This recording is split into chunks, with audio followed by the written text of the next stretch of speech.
Nós estamos hoje no quarto dia do bíblico que nós estamos falando sobre tempo de restauração e tempo de renovo. E Deus tem falado poderosamente. É necessário até que a gente pegue a sequência para estudar tudo direitinho para entender. E no primeiro dia nós ministramos a introdução, que esse estudo está baseado em Jeremias 18, no vaso do oleiro, e também está baseado em Isaías 11, que vai falar do renovo, que o Senhor mandaria, se referindo a Jesus, mas essa palavra também pode ser aplicada nos nossos dias, que o Senhor ele renova, tem algo novo sobre nossas vidas. E hoje o Senhor me trouxe para trazer um pano de fundo, antes de eu fazer a leitura, para que os irmãos entendam sobre o assunto de hoje. Hoje nós vamos falar sobre a cidade de Jerusalém. Então nós falamos da desconstrução de Abraão, falamos da desconstrução de Moisés, e hoje nós vamos falar da desconstrução agora de Jerusalém, de uma cidade. Porque a desconstrução ela pode ser pessoal, Deus pode permitir isso acontecer individual, mas também a desconstrução pode ser coletiva, como de uma cidade, como de um país, como de uma igreja, uma empresa, uma família. Então o Senhor ele vai permitir a desconstrução coletiva também. E aqui nós vamos falar de Jerusalém. E Jerusalém ela foi destruída por conta, eu não vou dar muito detalhe, porque o foco não é entrar em detalhes da destruição. O foco é falar sobre a parte espiritual da desconstrução, o motivo da desconstrução e a reconstrução. Então, se eu for me aprofundar muito, a gente não consegue falar o objetivo. Então, hoje eu vou falar, a cidade escolhida, amada por Deus, foi desconstruída por conta de alguns pecados que nós vamos citar aqui hoje. Começando por 2 Reis 20. Vamos abrir 2 Reis 20.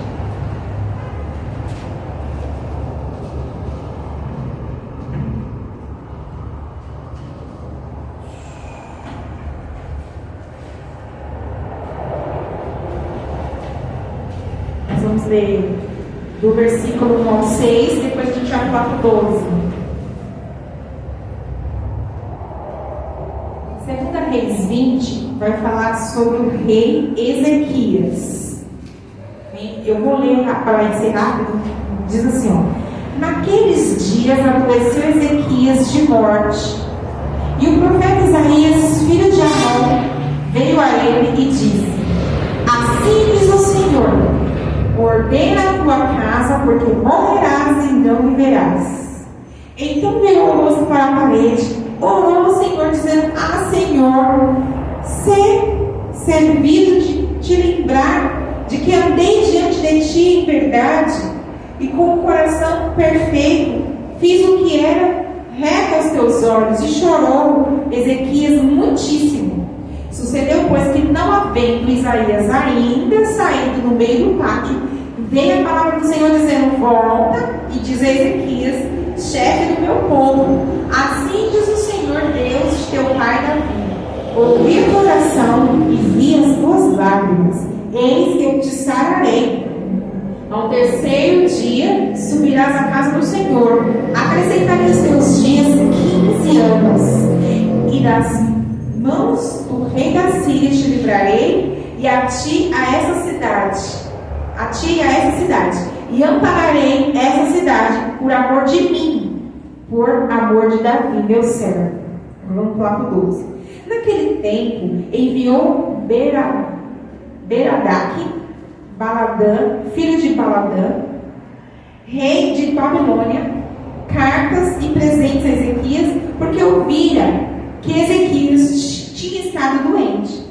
E Ezequias lhes deu ouvido e lhe mostrou toda a casa de tesouro, a prata, o ouro, as especiarias, os melhores inventos, e a sua casa de armas, e tudo quanto se achou em seus tesouros. Coisa nenhuma houve que ele não lhe mostrasse.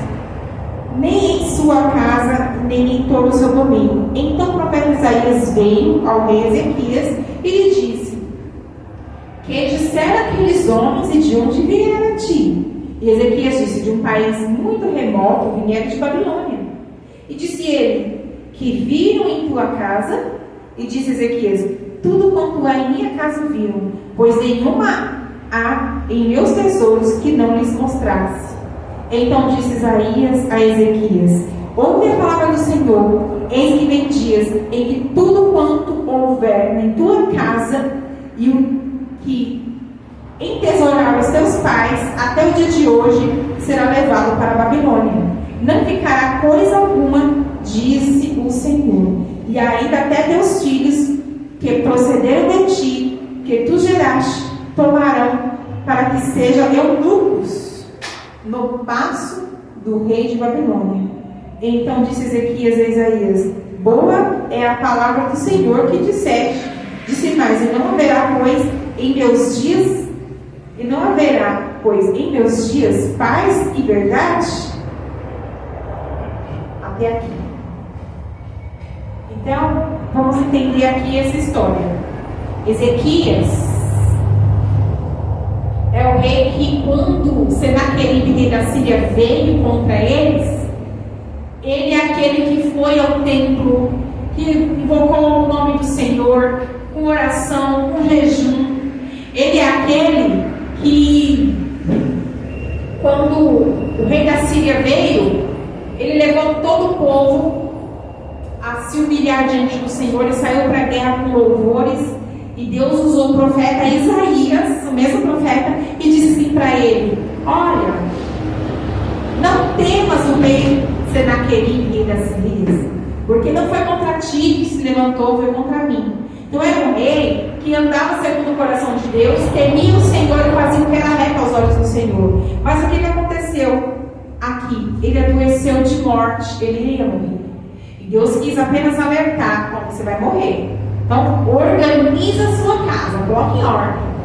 Coloca tudo em ordem, que você vai morrer. Aí ele chorou e falou: Senhor, mas eu tenho sido reto, tenho sido fiel. E aí ele disse assim: tá bom, eu ouvi sua oração e suas lágrimas, vou acrescentar 15 anos. Aí foi lá, acrescentou 15 anos e colocou, né, sobre ele vitória. Só que isso, ao invés de trazer no coração deste rei glória ao Senhor, honra ao Senhor, quebrantamento, trouxe sobre o coração dele orgulho. O orgulho trouxe uma idolatria do eu. Como assim? Uma idolatria do eu? A ostentação. Porque quando aqueles homens vieram, eles não vieram para ver riqueza de Israel. Eles vieram para ver Ezequias, que estava doente para morrer e que foi curado. Eles queriam ver isso de perto e receber presentes, porque o rei da Babilônia falou assim: leva presentes, porque ele estava doente.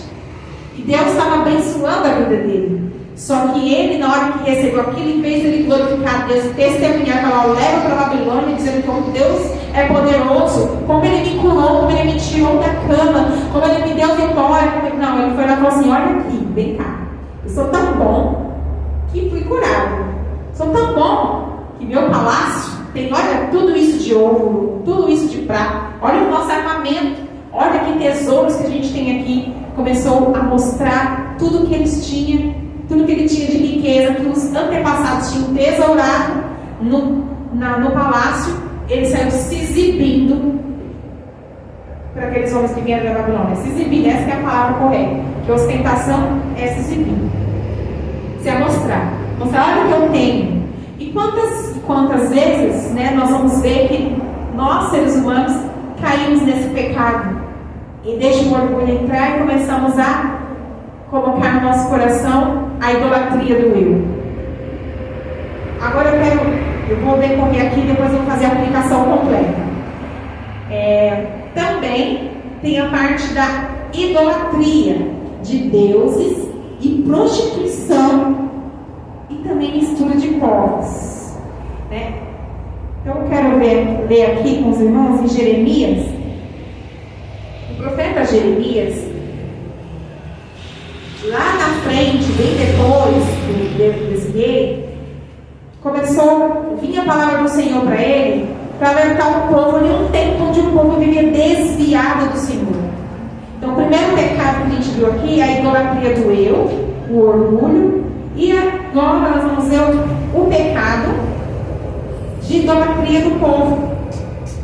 Jeremias, capítulo 16, versículo 16. 16. Que é a profecia dele, diz assim, ó: eis que mandarei muitos pescadores, diz o Senhor, os quais os pescarão. Depois enviarei muitos caçadores, os quais caçarão sobre o monte e sobre todo o terreno até as sendas das rochas. Porque os meus olhos estão sobre todos os seus caminhos e não se escondem perante a minha face, e nem a sua maldade se encobre aos meus olhos. E primeiramente retribuirei em dobro a maldade e o seu pecado, porque profanaram a minha terra com os cadáveres, com as coisas detestáveis das abominações que encheram a minha herança. Ó Senhor, fortalece a minha e minha força, refúgio meu no dia da angústia. Ativem as nações, desde os fins da terra, e dirão: nossos pais herdaram só mentira e vaidade, em que não havia proveito. Fará o homem para si deuses, que contudo não são deuses? Portanto, eis que lhes farei conhecer dessa vez, lhes farei conhecer a minha mão e o meu poder, e saberão o meu nome é. Se for ler o livro do profeta Jeremias, ele tem muitas profecias. Eu li somente um pedacinho dessa, mas ele tem muitas profecias que Deus usa ele para falar: olha, vocês vão ser, aqui está falando em parábolas, né? Os pescadores vão pescar vocês, os caçadores vão caçar vocês. Quer dizer, vocês serão presos, vocês serão castigados. E ele, o próprio profeta Jeremias, ele vai dizer, aqui no capítulo 16, ó, predição do cativeiro, né, e livramento de Israel. E o profeta Jeremias vai profetizar dizendo: vocês serão cativeiros e aprisionados em Babilônia. Vocês ficarão lá em Babilônia presos. O rei da Babilônia vai invadir. Por quê? Porque vocês estão fazendo para si deuses. Vocês estão cometendo pecado. Pecado de idolatria, prostituição espiritual. Porque Israel, ele era a noiva de Cristo, ou seja, a esposa de Cristo. Assim como a igreja é a noiva de Cristo, na verdade Israel é a noiva de Deus e a igreja é a noiva de Cristo. A aliança de Israel é com Deus Pai, a aliança da igreja cristã é com Deus Filho. E quando nós temos essa aliança com o Senhor, não importa se é Deus Pai, se é Deus Filho, nós não podemos trair essa aliança. E eles estavam traindo essa aliança com Deus, com prostituição, se curvando a outros deuses. É como eu tenho uma aliança com o Cleiton, e aí, ao invés de eu estar fiel à aliança que eu tenho com ele, eu estou me deitando com outros homens que não têm uma aliança. Assim Israel estava fazendo no sentido espiritual, quando ele se curvava diante de imagens de outros deuses das outras nações. Ele se misturava com outros povos, se relacionava com outras mulheres de outros povos, com homens de outros povos, e misturou a raça, trouxe os costumes dos outros povos de ídolos, de adoração, de pecados, porque quando começa com um pecado, um abismo vai chamando o outro. Quando começa com orgulho, aí lá atrás o rei ostentou, aí ele já entrou a idolatria do eu, e depois mais na frente os descendentes já começam com a idolatria com imagens, com deuses, e daqui a pouco aí entra a prostituição física, porque começa a prostituição espiritual com Deus e começa a prostituição física, traição de casamento, sexo ilícito, todo tipo de imoralidade, eles cometiam ali. Então Deus estava muito irado com o povo e levantou profetas, como o profeta Jeremias, que não era o único, mas levantou profetas para dizer ao povo: se arrependa. Eu não vou ter tempo de pegar todos os textos, mas depois um dia eu posso trazer um estudo só sobre isso, aí a gente se aprofunda. E eles falavam: se arrependa, porque senão vocês serão cativos. Deus vai permitir que vocês sejam destruídos, que vocês sejam no cativo. Uma coisa linda é que Deus sempre nos avisa e sempre nos mostra. E o povo ria de Jeremias, zombava, prendia Jeremias, colocava ele no calabouço, mandava ele calar a boca, tinha raiva dele. Mas aconteceu tudo que Deus usou a boca do profeta Jeremias. Destruição de Jerusalém aconteceu porque era necessário, por amor de Deus por Jerusalém, por Israel e pelo mundo, até por mim e por você. Aquele cativeiro lá foi importante para nós estarmos aqui hoje. Agora vamos entender por quê. Porque existia um plano de Deus quando ele chamou Abraão.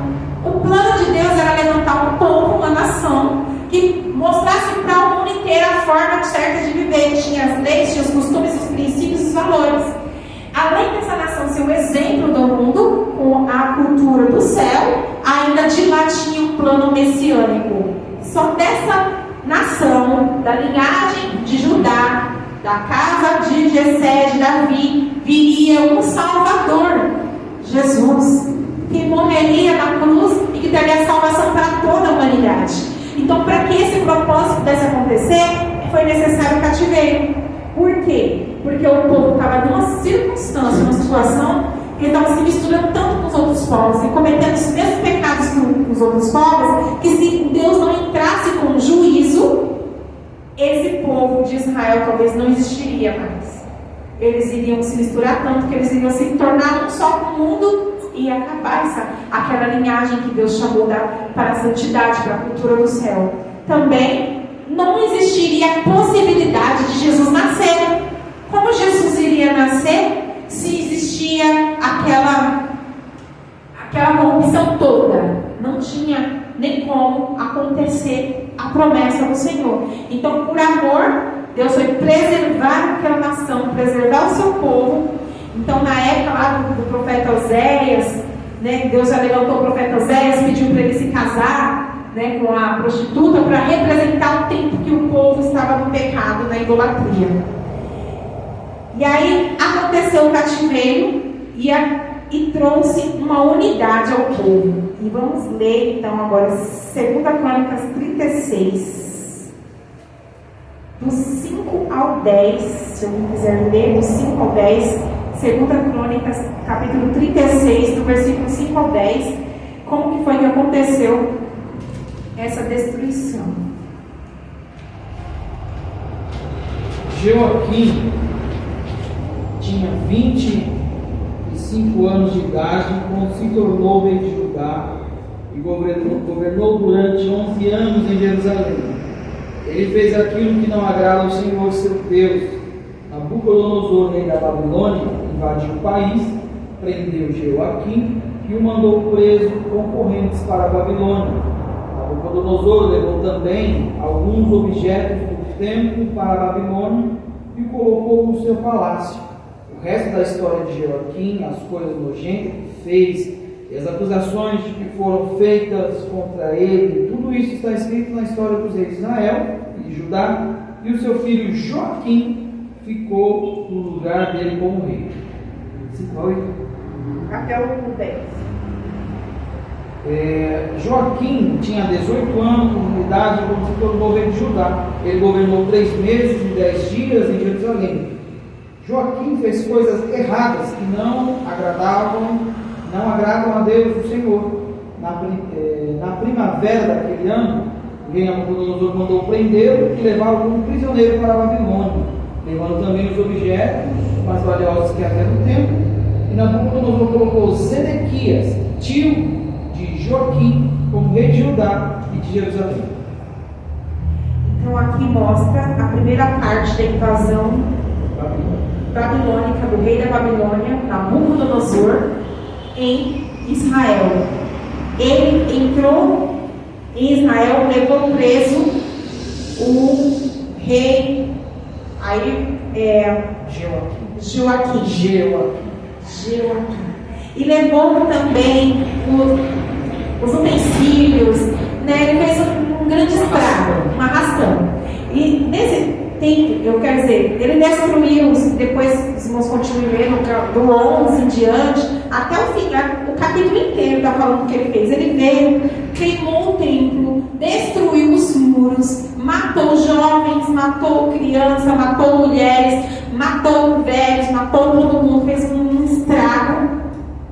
E aqui também vai dizer que tudo que profeta Jeremias tinha falado, aconteceu. Alguém aqui no versículo 18, e todos os vasos da casa de Deus, grandes e pequenos, os tesouros da casa do Senhor, os tesouros do rei e os seus príncipes, levou tudo para a Babilônia. Queimaram a casa do Senhor e derrubaram os muros de Jerusalém e todos os seus palácios queimaram a fogo. Destruíram também todos os seus preciosos vasos.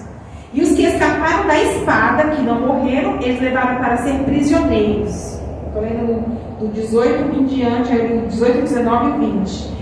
E fizeram servos dele, de seus filhos, até o tempo do reino da Pérsia.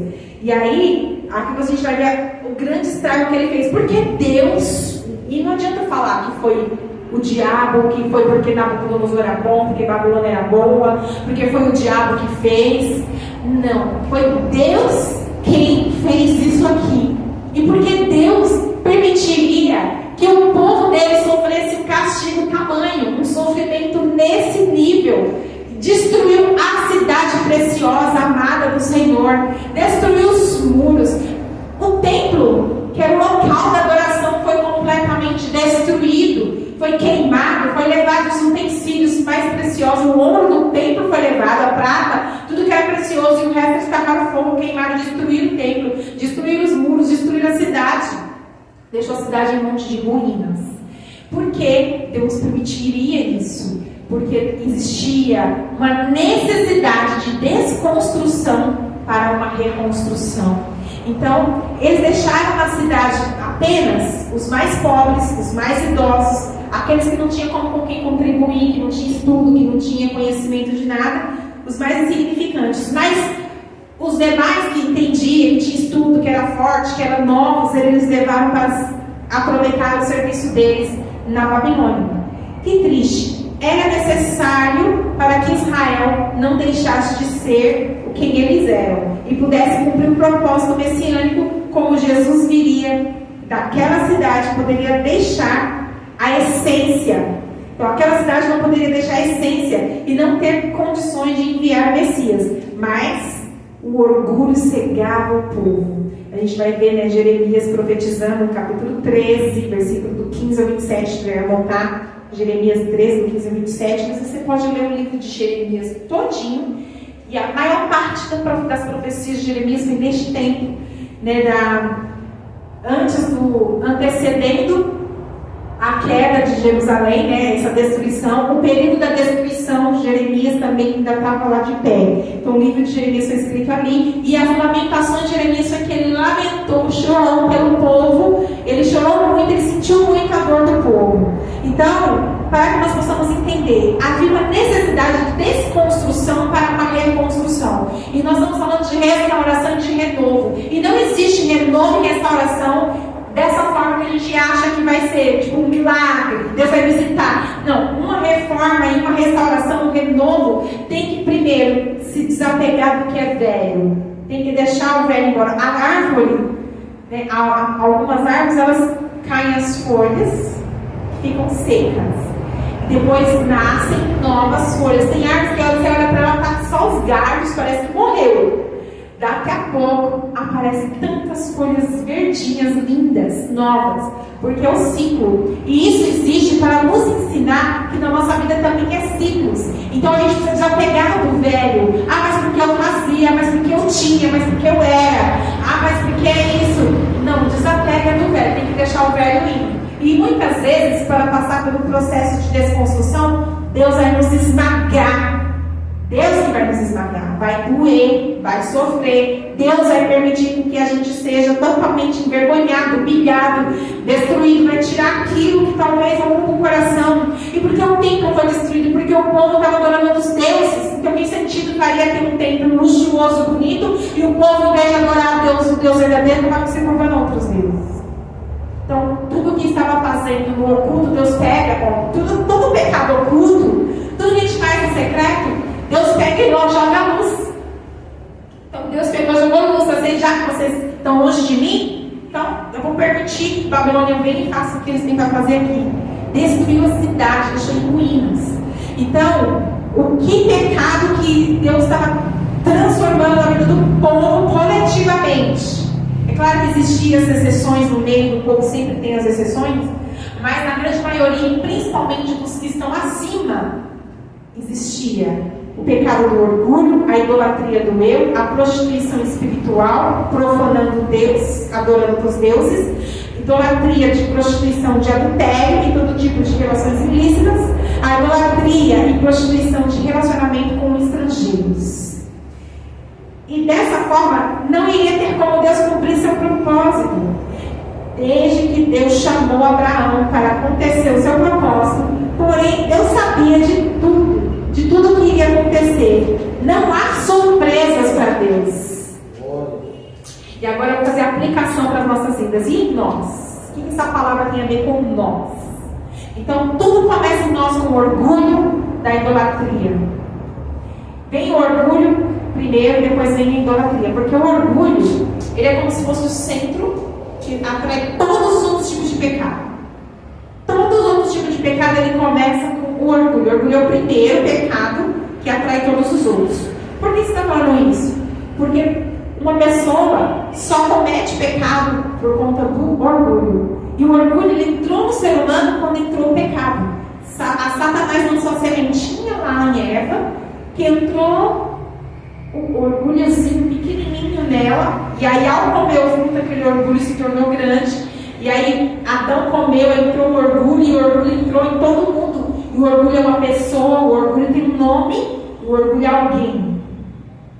E o nome dele chama Satanás, que foi o primeiro orgulhoso lá no céu, que disse: eu subirei acima de Deus, acima das estrelas, lá exaltarei meu trono. E esse desceu e começou a plantar orgulho na terra dos homens.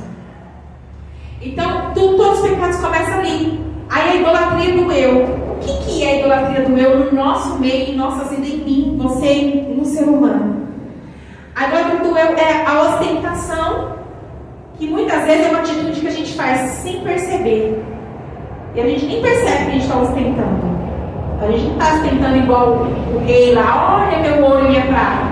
Mas, quando você tem um coração que você não sabe o seu valor, você não sabe quem você é, a sua identidade, não sabe para que você nasceu, qual é o seu propósito, você fica tentando provar que você tem valor para as pessoas, você fica tentando ser aprovado pelas pessoas, precisa de uma aprovação, você fica tentando mostrar quem você é, quer que as pessoas saibam que você é, o que você faz, que valor que você tem, e você, dessa forma, você coloca máscaras sem você perceber, coloca máscaras, capa, e começa a viver uma mentira.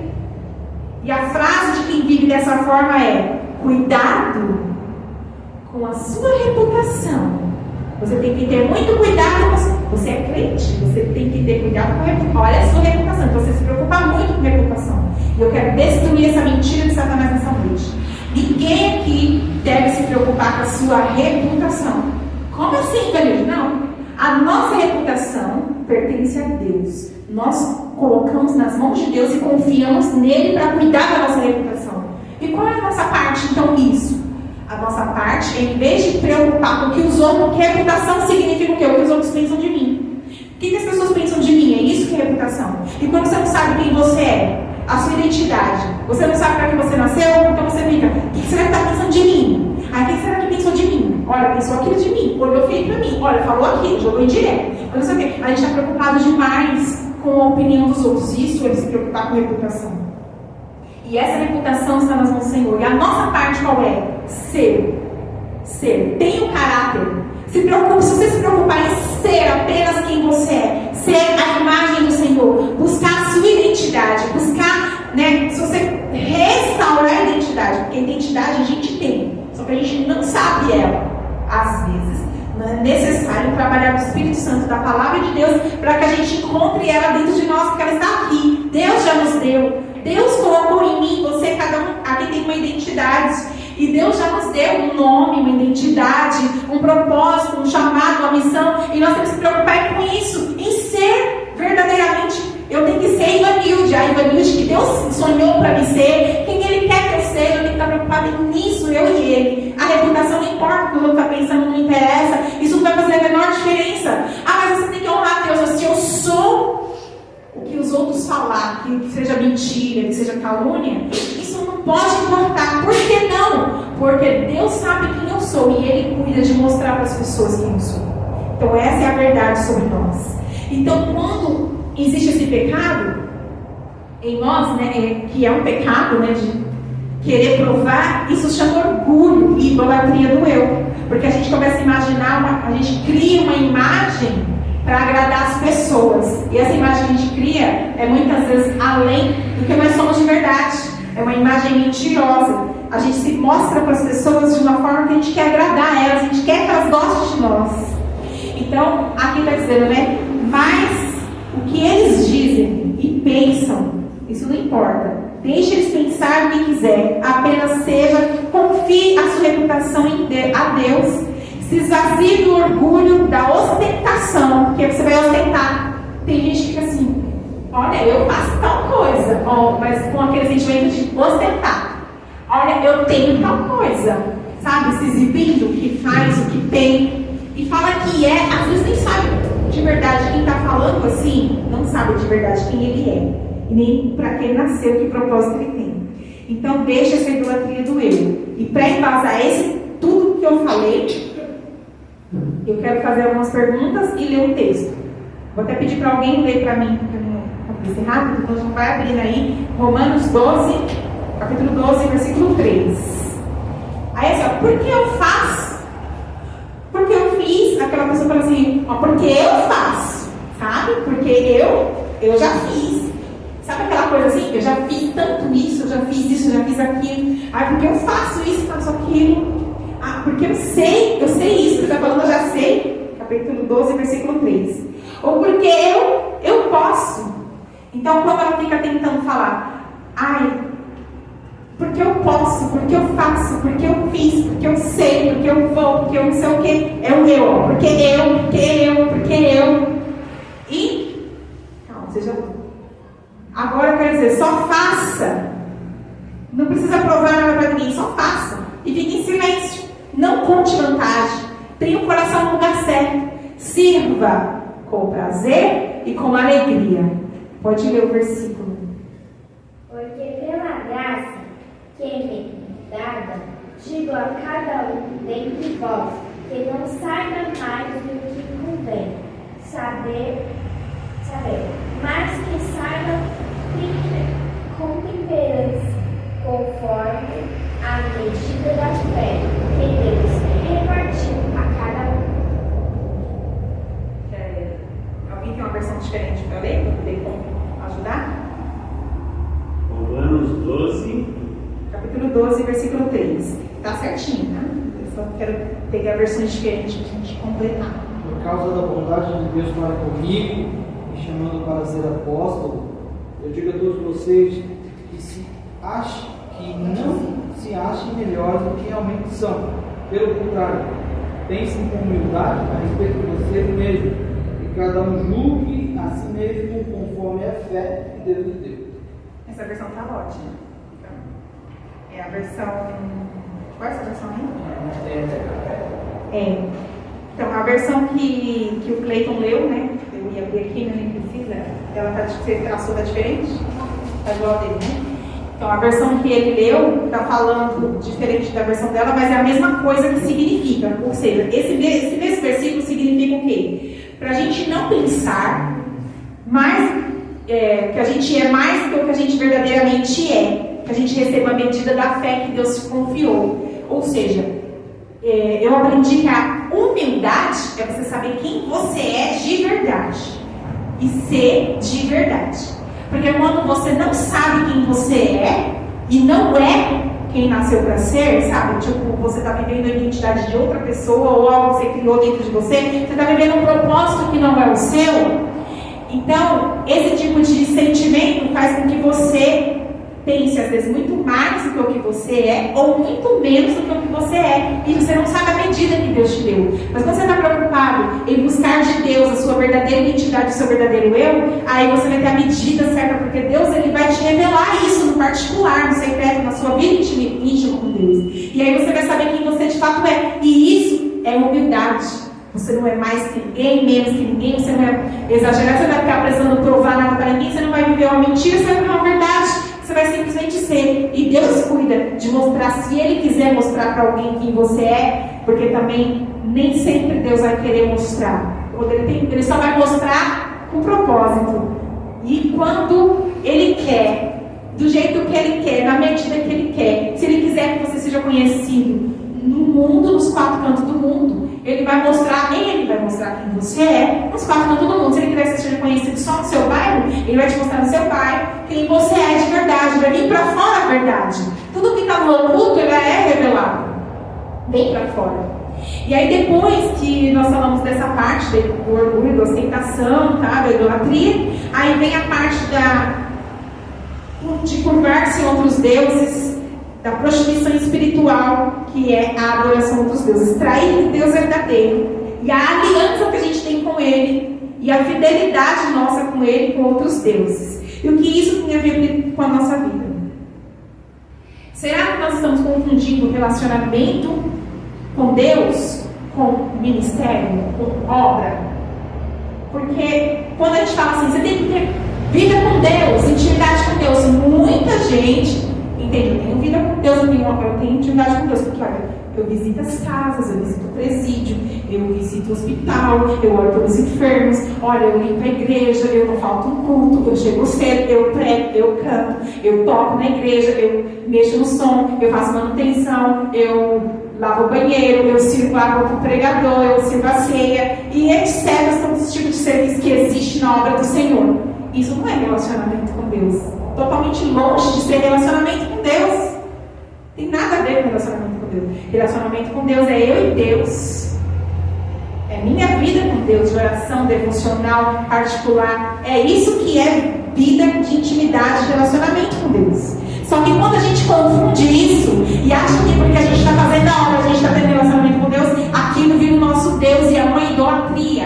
E muitas vezes Deus vai ter que desconstruir a gente para reconstruir, porque Deus, Ele quer ser o primeiro em nossa vida, Ele quer ser o primeiro em nosso coração, e nada pode tomar o lugar dele, nem o meu eu mesmo pode tomar o lugar de Deus. Ou é Ele, ou sou eu mesmo sentado no trono do meu coração. Ou eu saio e deixo Ele reinar sobre a minha vida, governar a minha vida, ser o meu Senhor com Ele, ou eu estou idolatrando o meu eu, ou um ministério, uma obra, um chamado. Então o que mais que pode ser, né? O ministério, o trabalho, buscar um microfone, um serviço da igreja. O que mais que pode ser? Um celular, a sua vida profissional, uma carreira, uma faculdade, um curso, estudos. O que pode ser mais? Roupas, beleza, saúde, né, estilos de vida, qualquer coisa que tome o primeiro lugar do seu coração. E o que toma o primeiro lugar do seu coração?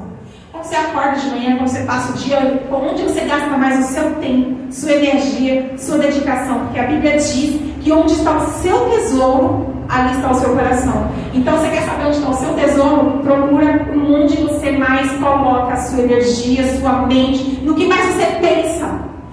Paulo diz: pensa no que é louvável, no que é honesto, no que é justo, no que é santo. Pensa nas coisas do alto, pensa nas coisas do céu. Então, o que ocupa a tua mente? Né? Muitas vezes a gente está idolatrando, eu falo a gente, porque eu estou incluída em tudo, a espada porta lá e porta cá, é para todo, é para mim também essa palavra. Então, quantas vezes a gente coloca tantas coisas no lugar de Deus? O serviço doméstico pode nos sufocar, ser esposa pode nos sufocar, ser mãe pode nos sufocar, fazer a obra, ministério pode nos sufocar, trabalho, profissão, ganhar dinheiro, se preocupar com a manutenção da casa, ou até mesmo comprar uma casa, ou coisas assim, pode tomar o lugar de Deus, né? A família pode tomar o lugar de Deus, a parentela, né? Saúde. Muita gente deixa a televisão tomar o lugar de Deus. Muita gente idolatra um pastor, idolatra um pregador, um cantor, alguém de nome, e assim por diante. Só que a Bíblia diz que se torna semelhante às imagens daqueles que se curvam a ela. E muitas vezes nós estamos nos curvando a esses ídolos que eu falei. A gente ouve muito falar isso, mas não podemos ouvir no racional, receber apenas na nossa mente e entender. Muito mais profundo do que receber só na nossa mente e entender essa palavra. Nós precisamos deixar que essa palavra ela penetre no nosso interior e ela entre lá na terra e crie raiz e brote. Que ela entre lá nas nossas emoções, no cérebro, na parte inconsciente, em todas as crenças e tenha uma verdade lá dentro e traga para fora a verdade. E essa obra do Espírito Santo que pode fazer na sua vida, muitas vezes o Espírito Santo quer fazer, mas a gente não abre. E que nosso coração possa se quebrantar para o Senhor nessa noite. E o último texto que eu quero ler, Salmos 115. Glória a Deus. Nós vamos ler o Salmo 115. Deixa eu ver aqui quantos versículos. O Salmo inteiro, tá? Os 18 versículos. Se alguém quiser ler, pode ficar à vontade.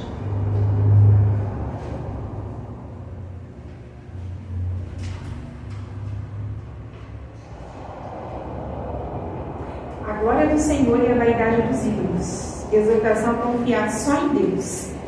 115, versículo capítulo inteiro. Somente a Ti, ó Senhor Deus, a Ti somente, e não a nós, seja dada a glória por causa do Teu amor e da Tua fidelidade. Por que é que as outras nações nos perguntam: onde está o Deus de vocês?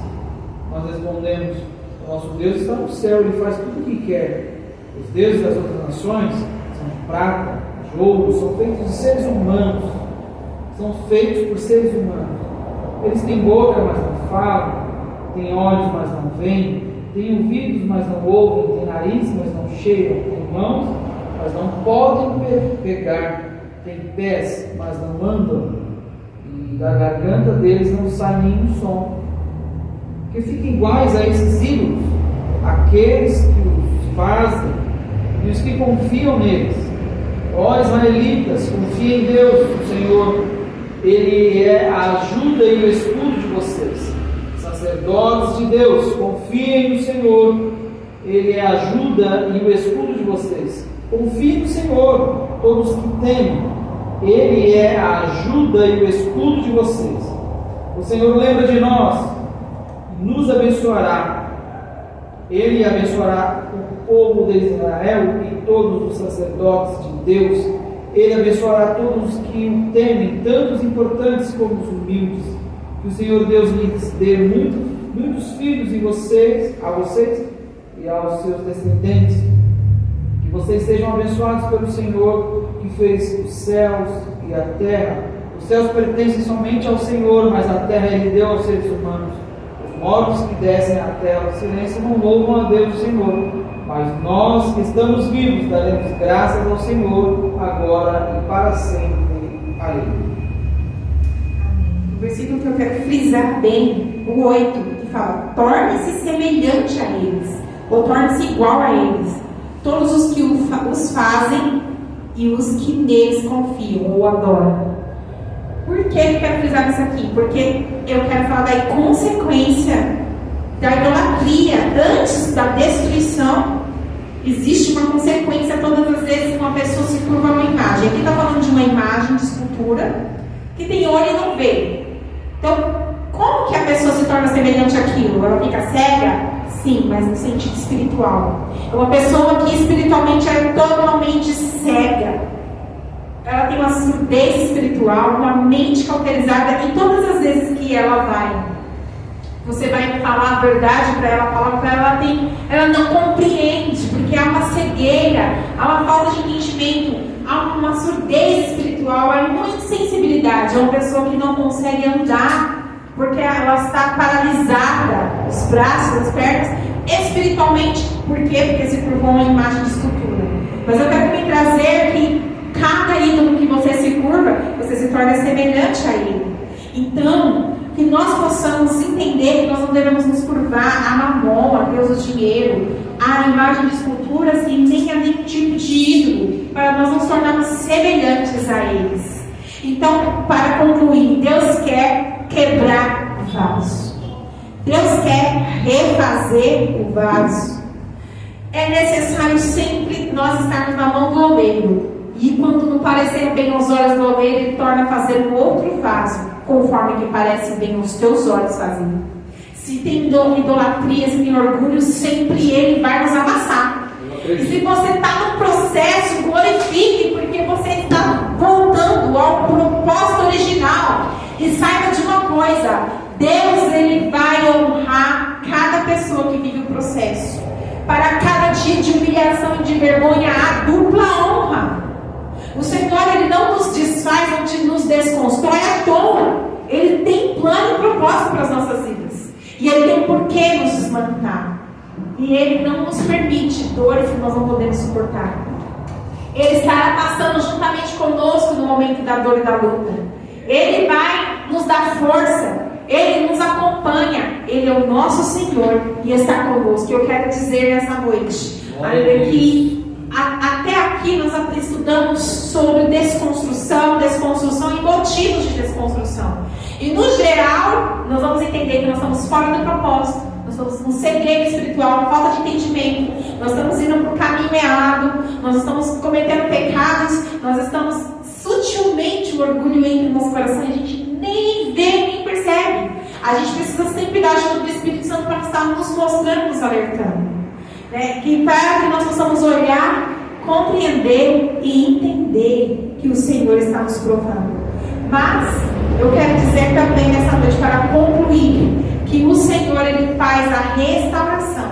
E as próximas sexta-feiras, que nós vamos continuar este estudo, nós vamos falar sobre o processo da reconstrução, como ele é feito, da restauração, do renovo, e no final creio que nós seremos renovados e restaurados. Mas se permita, durante esse período, deste processo, que o Senhor mexa no teu vaso, que o Senhor cure você, liberte, porque o processo de cura e libertação ele é para crente. E nós somos essas pessoas que necessitamos sempre de cura e libertação, de transformação, de um processo de santificação para nos tornar cada vez mais parecidos com o Senhor Jesus. Amém? Até aqui a mensagem de hoje. Sexta-feira que vem nós não vamos ter um estudo, nós vamos suspender. E na outra sexta a gente vai continuar essa palavra falando da reconstrução, da restauração. Até aqui foi a parte dolorosa, a parte mais difícil, a parte que nos confronta, a parte que dói, Muitas vezes a verdade ela bate e ela dói, mas é maravilhosa, porque a verdade que dói, ela é como um remédio na ferida da gente. Ela traz cura, ela traz tratamento, ela traz cicatrização. E depois, quando nós recebemos a verdade, que dói, que cura, nós nos tornamos tão felizes, tão maravilhosos, e a gente agora tem uma unção de cura para curar outras vidas. E assim é o ciclo. Amém? Deus abençoe. Eu quero passar a palavra para ele fazer a finalização.